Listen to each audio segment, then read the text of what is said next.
This is my son, Bosco.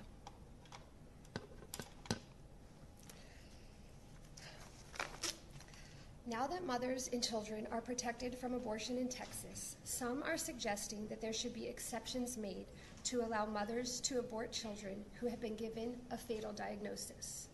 This is not compassion. This is discrimination. As a mother of a child with a fatal diagnosis, I would like to share his story and ask you to oppose all exceptions to the Human Life Protection Act. On New Year's Eve, December 31st, 2020, we learned that our beloved unborn child had trisomy 18.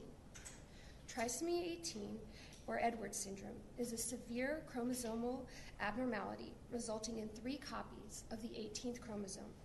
It can be life-limiting or quite often fatal. A high-risk physician asked us if we wanted time to think about what to do. By this, she implied we might want to consider killing our child because of his diagnosis. We immediately told her that we love this child and we would fight for him. We asked about treatment options.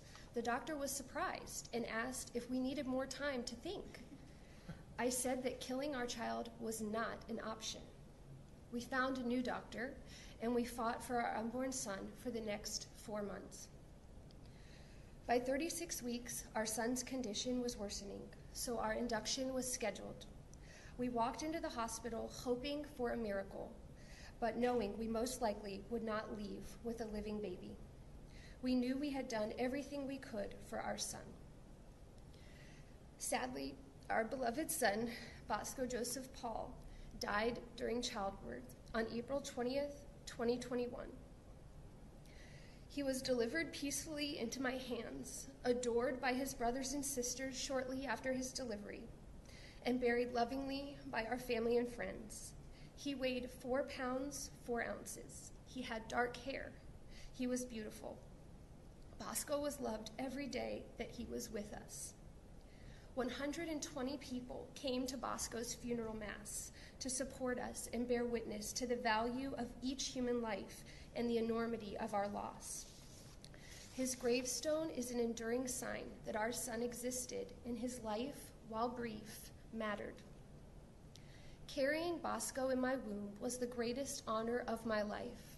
For 4 months, I had the privilege of sharing his story with anyone who asked about my pregnancy. I was able to explain trisomy 18, that our son was dying, and ask for prayers. Each day I woke up thanking God that Bosco was still alive. We had been granted 1 more day with him. What a blessing. It also allowed us to plan for his funeral and prepare our children for his impending death. Aborting a child with fatal abnormalities is discrimination, and it does not make anything better. Once given a fatal diagnosis, parents are now on a unique journey of preparing for the death of a beloved child. But abortion robs that child of the chance at life, no matter how short. It robs the child of the chance of a miracle or the chance that the medical diagnosis is wrong. Abortion tries to control when the child dies, as to avoid some pain down the line, but the pain is still there. Choosing life allows the child to write his own story and for parents to love him along that journey. People say these are such difficult situations, but I disagree. There is nothing difficult about not killing your child, no matter his diagnosis. Losing a child is difficult, yes, it absolutely is, but aborting that child doesn't make it any easier. I am grateful that we did not take the advice of those who suggest we abort Bosco. There is nothing compassionate about aborting a child with disability now so as to avoid his death later. I am here today in honor of my beloved son Bosco to stand firmly against all exceptions. Bosco did not deserve to be aborted because of his diagnosis. His life was not a choice. It is unacceptable to discriminate against a baby because of his diagnosis. Please oppose all exceptions to the Human Life Protection Act. Thank you.